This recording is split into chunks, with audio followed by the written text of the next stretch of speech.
રાજકોટ મહાનગરપાલિકા દ્વારા સુકન્યા સમૃદ્ધિ યોજનાને વધુ તીવ્ર બનાવવા માટે કામગીરી શરૂ કરવામાં આવી છે। અત્યાર સુધી નગર પ્રાથમિક શિક્ષણ સમિતિ શાળાઓમાં અભ્યાસ કરતી દીકરીઓને 350 રૂપિયા આપવામાં આવતા હતા, જે હવે 1500 રૂપિયા કરી દેવામાં આવ્યા છે।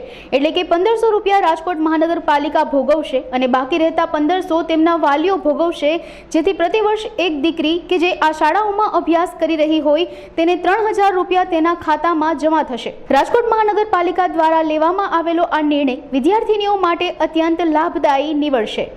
રાજકોટ મહાનગરપાલિકા અંદાજપત્ર 2024-25 જ્યારે રજૂ કરવામાં આવ્યું નવા વર્ષની અંદર એપ્રિલ મહિનાની અંદર બજેટ પછી તરત જ કેન્દ્ર સરકારની લોકસભાની ચૂંટણી હોવાના કારણે 3 મહિનાની આદર્શ આચારસંહિતાઓના લીધે કોઈપણ કામ અને કોઈપણ યોજનાઓ અમે પ્રજાલક્ષી જાહેર નથી કરી શકતા। આચારસંહિતા અને ચુનાવ જ્યારે પૂરા થયા તાત્કાલિક રાજકોટ મહાનગરપાલિકા બજેટ જ્યારે મેં રજૂ કર્યું ત્યારે જે સંબંધિત યોજનાઓ જાહેર કરી હતી એના ભાગરૂપે અધિકારીઓ જે તે વિભાગના વડાના અધિકારીઓની એક બેઠક બોલાવવામાં આવી હતી।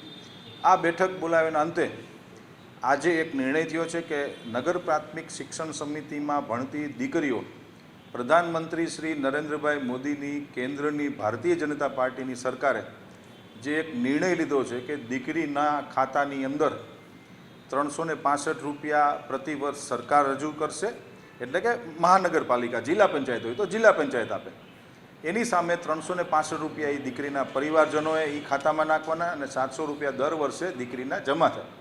પરંતુ પ્રવર્તમાન મોંઘવારીને ધ્યાનમાં રાખીને બજેટમાં મેં જાહેરાત કરી હતી કે હવે 1500 રૂપિયા રાજકોટ મહાનગરપાલિકા એ દીકરીને આપશે।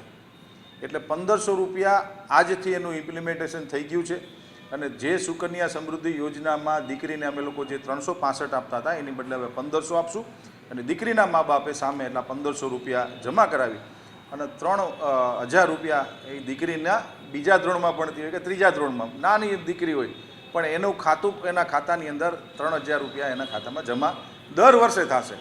એવરી યર 1500 રૂપિયાની અમે આજે જાહેરાત કરી છે।